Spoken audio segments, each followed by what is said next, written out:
She's back. So, okay, we're going to try out IG and YouTube for a minute and see how it goes. Today, very specifically, we're talking about self-awareness and how doing a self-assessment or a self-evaluation is a very good way to start. One of the things that we can do to become more self-aware is to ensure that we are aware of our mindset. And part of our mindset and awareness of our mindset is awareness of our own self-concept. So I want to ask you a couple of questions to help you think about your own self-concept.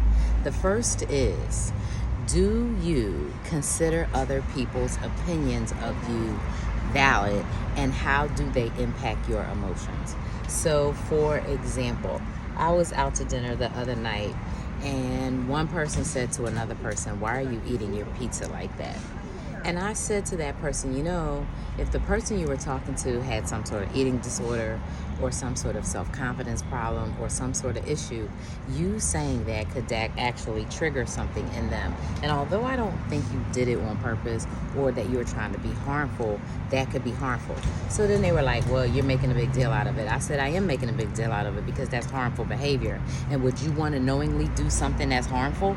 And then I said, consider the fact that 60% of the behaviors that we engage in, we do subconsciously. So that means more than half of the shit that you do, you don't even know that you do it. So wouldn't you want to become aware of the things that you do that are harmful for other people?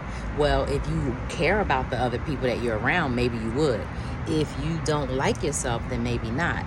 So the other part around self-awareness and self-concept is really around, do you know yourself? Now, I have a mantra. One of my main mantras is that I love myself, I know myself, I trust myself, I trust myself, I know myself, I love myself, I love myself, I know myself, I trust myself. I say it all the time. I feel it. It's something that I believe in.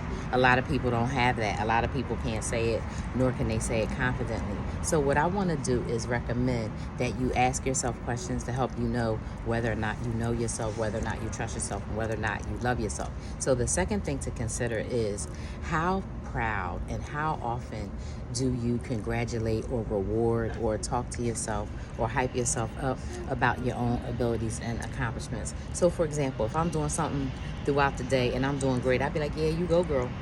Or yeah, you the shit when you walk through. Or give yourself a compliment. If you don't do that often, then I invite you to consider why and to consider the way your mindset plays into your self-concept.